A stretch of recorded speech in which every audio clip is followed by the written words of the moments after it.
Hi knitting friends! In today's video I'm going to demonstrate how I make these little picot pointed edges at the bottom of this shawl in the lace section. What I'm going to do is bind off until I get to the point where I would like my little point, which in this case happens to be just over top of that yarn over knit one spine. So here I am binding off.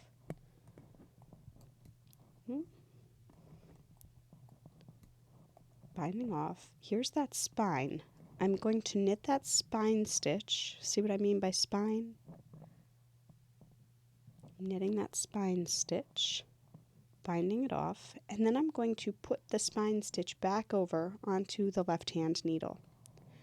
And then off of that spine, I'm going to knit a stitch, but do not take this one off.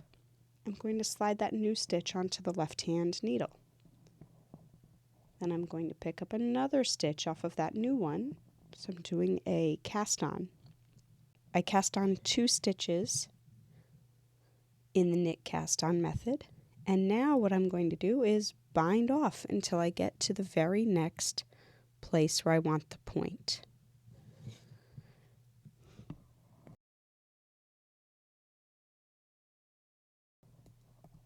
All right, I'm almost there. I'll finish the stitch English style and bind that off.